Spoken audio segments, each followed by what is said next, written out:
Turabashuje mwe mwese mukurikirana Dam TV. Uyu munsi tugiye kubagezaho documentary ku mugabo w'igikomerezwa hano mu Rwanda cyangwa se no ku mbibi z'u Rwanda. Yatangiye no gukorana n'ingoma cyangwa se kuririmba mu bice bitandukanye byo kuri uyu mugabane wa Afrika. Uwo mugabo nta wundi ni wa wundi uzwi ku mazina ye bwite bamwise Tuyishimire Joshua. Uyu mugabo akaba yaravukiye i Gikondo mu mujyi wa Kigali, akaba yaravutse 1988 i Gikondo mu mujyi wa Kigali nk'uko mwakomeje kubyiyumvira. Akaba avuka ku babyeyi babiri, umugabo bamwita Nsabimana Pierre, umugore nawe papa wari we cyangwa se mama wari we bita Mukarubayiza Mariane. Akaba ari umwana wa kabiri mu bana batatu. Jay Polly yise amashuri ye y'incuke mu kigo cya Kiniga,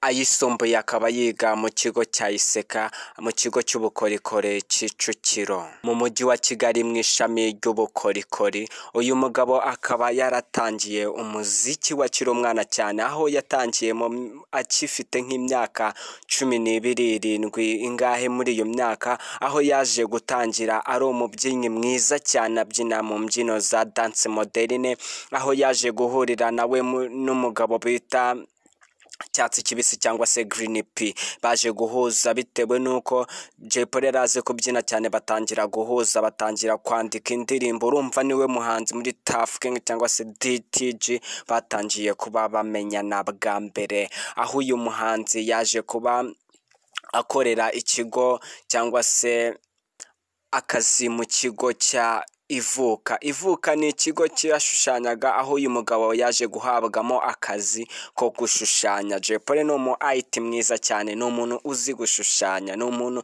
w'umukorikori cyangwa se ni umuntu wamwe uhabwa ibiraka byo kudesigninga. Ariko ubu ngubu kubera muzike yaryoshye yabaye nziza, ubu ngubu asigaye yikorera muzike cyane kurusha ubukorikori. Ariko ni twakibagirwa ko nabwo ari ubugeni cyangwa se nayo ari impano ye nk'izindi mpano zo kwandika cyangwa se kwandika indirimbo, kuririmba indirimbo n'izindi mpano nyinshi zitandukanye. Uyu mugabo yabaye igikomerezwa cyane muri uru Rwanda, aho yaje guhurira abo twakita TG cyangwa se Tuff Gang. Yaje guhuza n'umugabo bimwe nababwiye cyatsi kibisi ari we Green Pea. Yaje kuba bahuza cyane, baza gukora itsinda ari nk'abantu batatu, bakora itsinda bayitaga G5, aho bari kumwe n'umugabo cyangwa se n'undi muniga bitaga Pergi. Bashinze iryo tsinda aribwo bakiri batoya bakoreraga muri studio bitaga T5P. Basangamo umugabo wari uzi gukora indirimbo cyane bita Busy B, ari naho bakoreye indirimbo ya mbere, akaba ariyo muzigo wa mbere Jay Polly yaje kuba ashyira hasi. Uwo muzigo bawitaga Nakupenda, iyo yari injyana ya R&B. Ariko 2014 nibwo Jay Polly, Green Pea na Pergi baje gukora indirimbo ya mbere yabo y'injyana ya hip hop ariyo bitaga Hip Hop Game. Amakuru twakuye ku izuba rirashe nuko Jay Polly ahantu akomora impano ye cyangwa se ahantu bivuga ko impano ye yo kuririmba ariho yavuye, biza gutangazwa ko Jay Polly yaje kuba akurira muri korali cyangwa se yaje kuba avuka ku mubyeyi we w'umuririmbyi waririmbaraga muri cyo twita korali Hoziyana muri ADPR Gacinjiro, aho na Jay Polly yaje kuba ayiririmbamo, akaba ayiririmbaga muri korali y'abana, aho ngo ikizaba naho kijya uzaba we ntabwo uzagomeza uburi we cyangwa se uzaba we.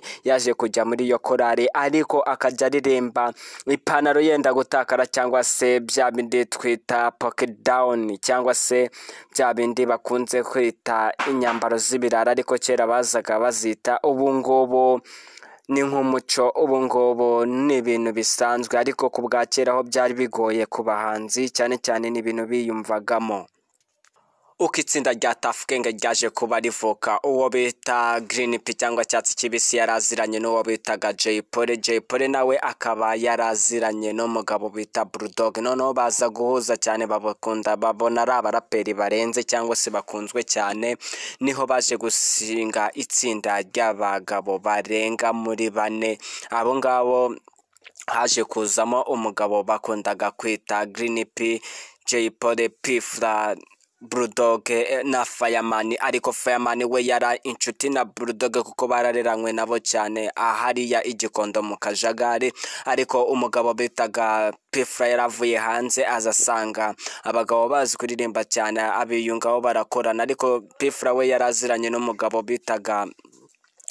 bitaga cyane Bulldog, ariwe bari barahuje mu gitaramo bari bahuriyemo baravugana, bavuga ukuntu bazahuza, atangira kugenda aberekera ubu cyangwa se abaganisha ku basore be cyangwa se ku bahungu. Bari bamaje kuba abantu batatu, uwo bita cyatsi kibisi Jay Polly, n'uwo bita Green P, n'uwo bita P-Fla na Jay Polly. Noneho baza kusanga noneho hari umwe wari inshuti yabo ariko bataririmbana bakorana amakora ariko atangira muri TG cyangwa se Tough Gang, ngo bamwitaga Fireman. Baje kumwongeramo nyuma, yaje kuba yinjirana ni nkaho yinjiranye n'umugabo bita P-Fla, ni nkaho binjiriye igihe kimwe muri TG. Bamwe bavuga ngo yashinzwe n'uyu hoya, bicaye hasi baravuga ati reka dutsinge itsinda baryite TG, byose barabiganiraho strong games cyangwa bakora strong game ewan. Baje kuba bakora cyane, ariko ni itsinda ryabo ukuntu ryari ryubakitse, buri muntu wese yashakaga yaririmbaga ku ruhande rwe, nta kintu byari bitwaye, byaterwaga no kuntu bari barabivuganye. Aho bituri kugaruka ariko cyane kuri Jay Polly. Jay Polly yaje gukubita hasi imizigo myinshi cyane, aho yaje gukundwa akanyarira jisho ndacyariho ndahumeka, n'ingoma nyinshi yaririmbye byatumye aboneka mu banyamahirwe baje gutwara Primus Guma Guma, aho ku nshuro ya mbere yaje kuyitabira, ariko inshuro ya mbere ikaza kwegukanwa n'icyamamare muri uru Rwanda aricyo twita Tom Close. Itsinda akaza kuba uwa gatatu, aho King James yari yabaye wa kabiri. Noneho icyo gihe byari mu mwaka wa 2011 nibwo Primus Guma Guma season 1 yaje kwegukanwa na Tom Close, ariko season ya kabiri iza kwegukanwa n'umugabo bitaga King James cyangwa se bita King James, ako Jay Polly aza ku mwanya wa kabiri. Icyo gihe Jay Polly haje gucaho igihe siyumvikana neza n'abanyamakuru, aza kubatoka abanyamakuru ngo namadebe, aho yaje kuvuga ngo kaminuza zose ziri gusohora abanyamakuru ziri kurera amadebe. Ibyo ngibyo abanyamakuru baje kubifata nabi, baza kumwitwaraho umwikomo nk'uko yabatutse, nk'ukundi wese yakitwara umwikomo ku muntu wamubangamiye cyangwa wamututse. Ibyo ngibyo byaje kuba nk'igikuba cyari cyacitse, ariko Jay Polly aza gutangaza ko yabasaba imbabazi bigakunda, nk'uko n'abari abantu bakosheje cyangwa se nawe yaba yakosheje.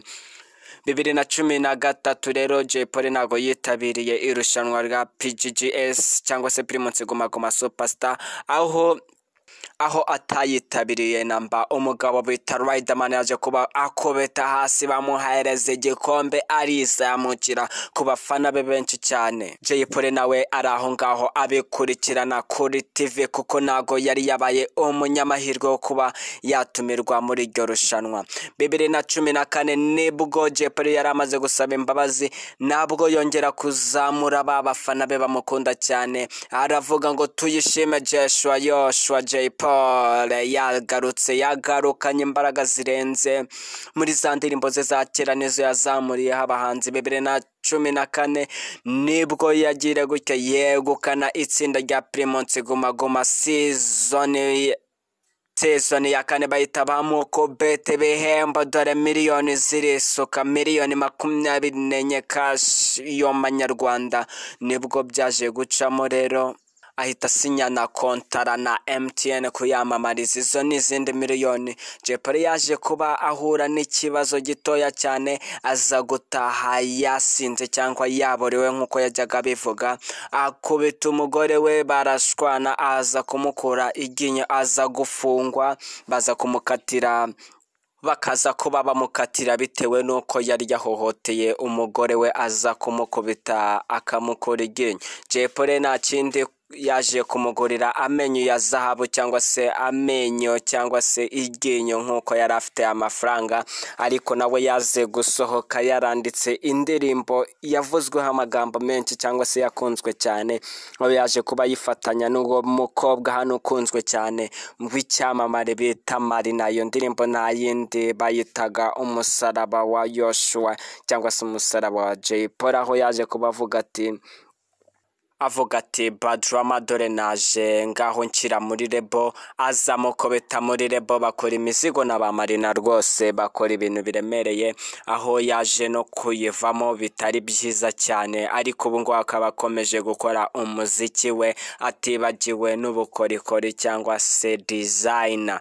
Ubu ngubu mwari muri kumwe n'umunyamakuru wanyu ni wa wundi bita Damu, tukomeze kubagezaho ibintu byinshi bitandukanye, filime, documentary, comedy n'ibindi byose. Mwebwe mwakoze subscribe kuri Damu TV, ndabashimiye mbakuri yisari, turabakunda cyane. Ciao ciao. Damu Studio.